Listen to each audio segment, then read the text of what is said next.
Good afternoon, dear students. Today, we discuss feminist angle or feministic outlook in Jane Austen's Pride and Prejudice. ఈ pride and prejudice నావలలో స్త్రీవాదము అన్నటువంటి అంశం గురించి చర్చిద్దాం. Feminist and anti-feminist controversy was strong when Jane Austen was writing her fictional works. So when she was writing fictional works, there was a big controversy with regard to feminist and anti-feminist ideas. So people in those days began to raise women's status, and some of them opposed it vehemently. And the novel Pride and Prejudice itself was an important factor in debating a feministic outlook or feminism. The publication of Richardson's Pamela in 1741 had given rise to the feminist concerns and issues like education of women. So the publication of Richardson's Pamela has started feministic movement and particularly the education of women. In those days, in the 18th century, in the first half of the 18th century, we don't find much encouragement for the women education, but this novel demands education for women, basis of marriage, moral status and authority within the family. So the status of marriage, morality within the family, authority within the family. So women basically requires a recognition to their existence. When there is no recognition to their existence, there is no meaning in existing as a human being. As a human being, what they need is they need recognition, identity, and respecting their views. That was grossly neglected in those days. But the publication of Richardson's Pamela has once again started a movement in favor of women. So in Pride and Prejudice, we find Jane Austen's opinion on feminism, or she supports feminism through her characters. So Elizabeth, Charlotte, and Lydia. These three women are firm in their beliefs. They won't yield to any kind of pressure outside their life. So they want to stick on to their opinion, and some of them, they express their views quite frankly, and which was not very popular phenomenon or popular practice in those days. So in those days, popular practice was women has to restrict her opinions. Women have to be bound by the traditions of the society. But the publication of Richardson's Pamela, as well as the creative writings or the fictional works of Jane Austen, have paved the women to get identity for women, to fight for their rights, to be firm in their beliefs. Austen showed support and commitment to the rational principle of enlightenment of women. And Jane Austen, in support of women, was to project women in a better way, was to showcase the cause of women and enlightenment of women on many aspects. Women need to be enlightened on many aspects. That is the beginning of feminism that we find in all her fictional works. And who believed that women possess the power of reason? So, according to Jane Austen, women also possessed the basic power of reason along with men. So when both genders possess equal reasoning power, and there should not be any kind of discrimination against women. This is her firm belief and idea. Learn morals and must be taught to think. So women should be given equal priority along with men. Women should be given priority to think. Women should be given a chance to view their opinion, to express their point of view. When they are denied freedom to express themselves, and that is not fair for the society. So Jane Austen wishes that women should be given equal priority along with men, as she feels women possess equal reasoning power and equal thinking power along with their men counterparts. So there is a need for the women to go forward and express themselves in a better way. Then her works are concerned with an ordinary woman who lead unexceptional lives and are endowed with a fair share of intelligence. So in all her fictional works, we find women exhibiting their intelligence in all their activities. So they are not inferior. They are good at expressing themselves, and they showed, intelligence in dealing with the different kinds of situations. When they are in crisis, they expose themselves and they exhibit their intelligence. So when women have that kind of intelligence power, and we need to give them fair chance in all the affairs. Austen's women are less traditional and challenge the notions of individual freedom and social expectations. They are individuals. All our women characters are firm individuals, and they challenge established traditions. So established traditions in those days were the main barriers for their progress.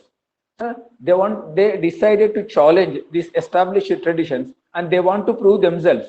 So this is the reason why we find Elizabeth Bennet also in this Pride and Prejudice also. She never accepts the opinion of others, and she has her own opinion. Then, in an age when being witty and spirited were seen as unattractive and being submissive was encouraged. So those days, people of that era almost suppressed women, and women were not encouraged to be free in their affairs.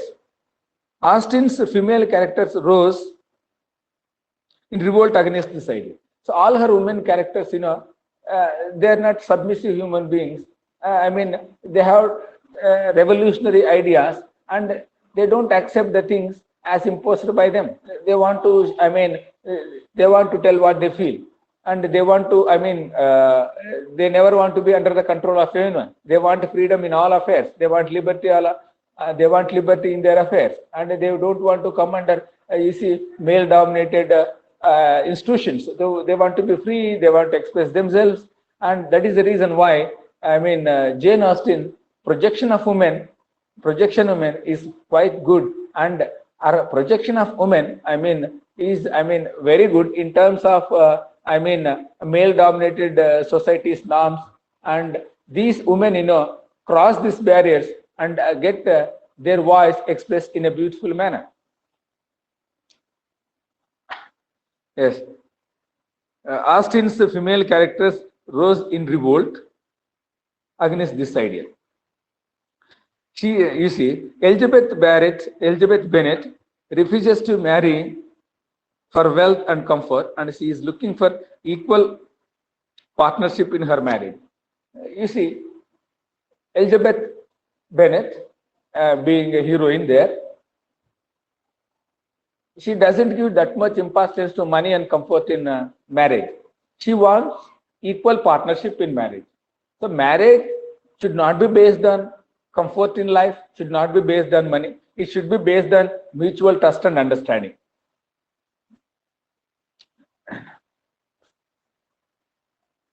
Then she is not naive, knows she will have to depend on her husband to provide for her, but she believes that she should have some power in the relationship. So she wants equal power in the institution of marriage. So she doesn't want to be a silent spectator, and she doesn't accept whatever her husband says. So she wants her husband to accept his words, to accept his feelings, to share thoughts and feelings on equal basis instead of being under suppression. So here we find Elizabeth Bennet, fighting for her rights. She is firm in her beliefs. She doesn't come under the influence of anybody else. So that is the reason why she occupies a prominent place in the novel as a frank lady, as a lady with a candid nature. Yes. When Lady Catherine objects to her marriage to Darcy because of her inferior status in the society, Elizabeth notes, he is a gentleman I am a gentleman's daughter, so we are equal. So when Catherine objects Elizabeth's marriage with Darcy, stating that she belongs to a family of low status, and she says Darcy is a gentleman and I'm a daughter of a gentleman, so we want equality in marriage. So here, her frank words reveal her tendency. She wants equality in marriage. She wants freedom to express her feelings frankly and without coming under pressure from any source. Elizabeth views her status as equal to Darcy. So she treats this status doesn't come from money or material things. Status comes out of our attitude. So she feels that she is equal to Darcy in her status. She goes against what is expected of her and is not afraid to speak against those who claim to have power over her. You see, she doesn't accept domination of others over her life. She summarily rejects them. She doesn't like other people dominate her.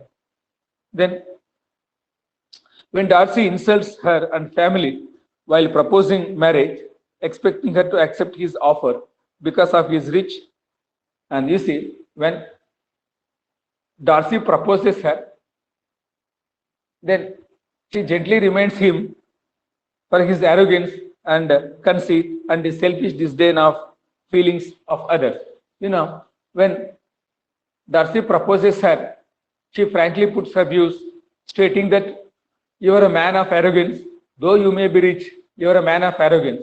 I dislike your attitude. So this here we come to know.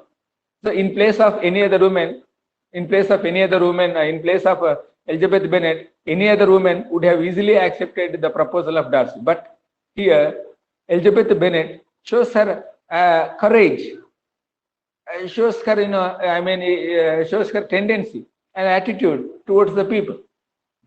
She doesn't accept things which are, against to her views. Though Darcy may be a rich man, but it doesn't mean that she has to accept him. She says, your proposal may be good, but your attitude is not equal to my state.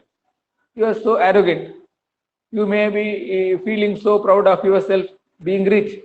It doesn't matter in my life. So this frank tendency of Elizabeth Bennet is a clear indication of her status, is a clear indication of, her power to reject the things. And one more important aspect is she doesn't tolerate the domination of others or control of others over her. Then Charlotte, we find another woman character. She is a different lady compared to Elizabeth Bennet. Meanwhile, manipulates her circumstances and uses society's expectations to her advantage. You see, she is a different lady. She is a typical lady of 18th century woman, and she uses the expectations of society or the traditions of the society to her advantage. She doesn't violate them, but she uses them to her advantage. Here also we find intelligence in Charlotte. Instead of fighting against the traditions of the male-dominated society, she uses the traditions, she uses the circumstances to her own advantage. So she is shrewd, she is smart in converting the circumstances in her favor. In the 18th century, women's only ambition was a good marriage. Though Charlotte embodies this traditional notion, she does not entirely fit this feminine mold, and her pursuit of financial stability breaks this mold even further. She takes calculated steps and measures to ensure she gets a comfortable home and a chance of happiness. You see, this lady intention is to have a good marriage life. She wants comfort in her life. She wants financial security in her life. So she makes a calculated risk to get herself placed in a better position. So here also we need to appreciate the attitude of the Charles Bronte. Though she may not be a good a good woman fighting for women rights, but she is a woman with intelligence who wants to convert, who wants to make use of advantages of take advantage in converting traditional songs into her favor. Then, yes, there, at last we find another woman character by name Lydia. So Lydia is a typical lady, is a lady of difference, and she doesn't, have any comparison with either with Elizabeth Bennet or with Charlotte, but she has her own ambitions in life. She has her own attitude. Then there is Lydia, spoiled by her mother. But unfortunately, Lydia's formative period was spoiled by whom? Her own mother. Fueled by her own mother, high animal spirits, and uncaring of the consequences of her actions. So she doesn't care the consequences she faces if she commits any work. If she does any work, she is least bothered about the consequences. She is more interested in doing rather than consequences, rather than the results. So this is also a kind of dynamism, a spirit in a lady. So we find much spirit and boldness in Lydia also. She doesn't bother about the result or the consequences of her actions, but she continues to do the actions. She is superficial, and her downfall is the result of her upbringing. So unfortunately, what we find, she faces so many problems, not because of her own, but because of her mother. So she was not brought up in a proper manner. She was not brought up in a proper manner, and she was not taught morals and ethics of the society or ethics of personal life. That is the reason she fails many times in her life. Her mother's overindulgence, and unfortunate thing is that, her mother, Lydia's mother, continues to involve in her affairs, and lack of discipline. So, her mother's continuous involvement in affairs of Lydia and lack of discipline. So she doesn't have any discipline in her life, and her mother's continuous intervention has made her life completely, completely worst, you may call it, or completely bad. That is the reason she is not primarily responsible for her failures or unsuccessful things in her life or sadness in her life. The reason behind it is her mother's involvement, her mother's brought up, lack of discipline. These three angles have made the life of Lydia quite miserable. Though Lydia often suggests that lack of education causes issues of morality. So what makes, education is the primary tool through which morality can be inculcated, principles of life can be learned, and we gain a lot of wisdom through our personal experiences. So this has not become possible in the life of Lydia. She was not given proper education in her life. Lack of education, lack of concentration, lack of discipline, her mother's complete involvement in her affairs has ruined her life to a bit. A proper education would have given Lydia the tools that would help her assess her worth. So, unfortunately, as she was not well educated, she could not assess her own power. Sometimes she estimates herself very high. When she fails, she comes under depression, and she feels so despair. The reason is that the element of education is missing in her life. That is the reason why we find Lydia's life is not in a proper way or proper shape. Yet, despite her flaws, despite having flaws, despite having any pitfalls in her life, or you may call it bad traits, Lydia is unapologetic, takes what she wants. So she is dynamic. So one angle we need to appreciate, she is very dynamic enough. She doesn't feel sorry for her own actions. Then, and has utter disregard for convention, and she doesn't respect the traditions forcibly bestowed on her. So the society in those days has forcibly bestowed some norms, some canons, some principles on women. So she doesn't want to accept those conventions. She doesn't want to follow the conventions. She wants to lead a life of her own choice. That kind of spirit and dynamism also quite, commendable. Then, you see, in this angle, what we understand from Jane Austen's point, she, to some extent, she is a feminist. Through her characters, she expresses her feminist views through Elizabeth Bennet, through Charlotte, and Lydia. When we come across Lydia's character, she is dynamic, a spirited lady. She doesn't accept the domination of others over her, and she is very frank in her views. and she doesn't give much priority to what money and comfort in life. She wants individual freedom and she wants equality in marriage. That's her character. So when we come to Charlotte, she is a different lady, accepting her, conventions of the society. She wants to convert. She wants to make use of that conventions in her advantage. She wants to take advantage of these conventions and makes herself happy in marriage. And she wants what? A good marriage life with money and comfort in life. That's her attitude. The third angle is that, Lydia. The third character is Lydia, a different lady, and unfortunately what we find in her is that she was not given proper education in her life, and her mother's attitude also spoiled her. In her formative period, in her childhood, her mother has not taken care of her, and she doesn't have any kind of discipline in her life. She's indisciplined lady. Then, and education is unknown to her. So as she is an illiterate or she is not properly educated, she doesn't know the morals in her life. But one thing, she is dynamic and she doesn't feel sorry for her actions, and she is dynamism, and her boldness and courage has made her not to accept the conventions of the society.